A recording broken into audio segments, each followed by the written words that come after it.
Hi and welcome to my new Revision by Students politics video. Today I thought it'd be nice to move away from the democracy unit I've been covering in my past few videos, although rest assured I will be coming back to them, and introduce you all to the political parties unit.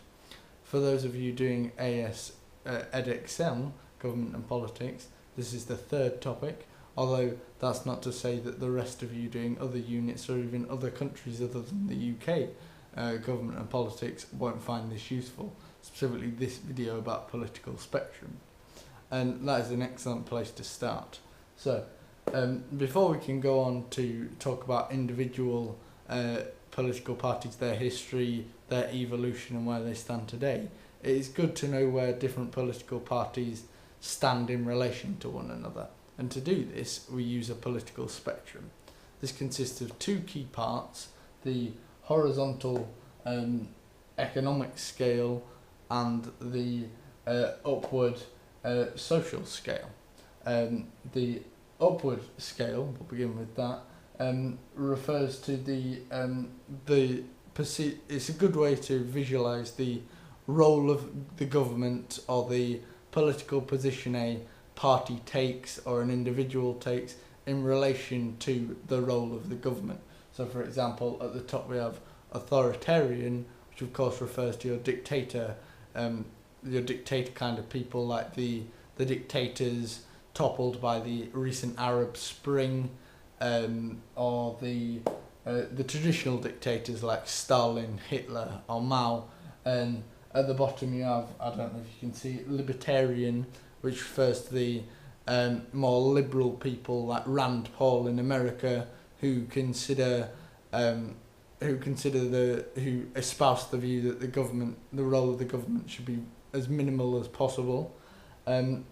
Whereas horizontally we have the economic scale, and this refers to the position that different parties or individuals take in relation to economics and the role government should take in the economy. For example, over here we have Old Labour, who took a very socialist stance on things, very much epitomised socialism, and are on the left-hand side of the spectrum due to their opinion that the government should be very hands-on and involved in the economy. Of course, the more extreme example of this would be communism.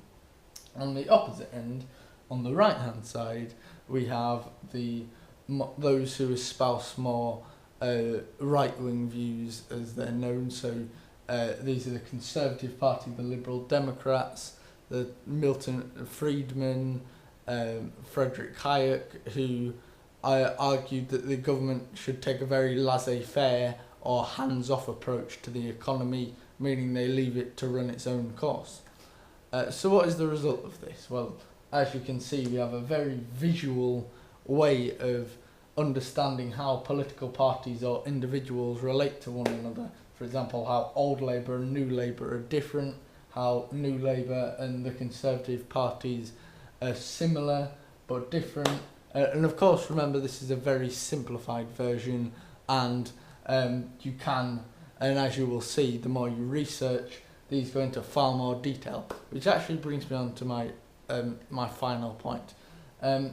You're probably wondering why I've only provided you with such a simple example of a political spectrum, and this is simply because I believe that it'll be more useful for you, and although I will cover this topic in future videos, for you to go out and research individual parties and political individuals such as Margaret Thatcher, Tony Blair, etc., and plot them on the political spectrum I've linked to below. This will provide you with the opportunity to research key figures essential to your government and politics exam, but also provide you with information about provide you with background and good information and knowledge about not only the political spectrum, but where a far broad range of political parties and individuals lay in relation to one another.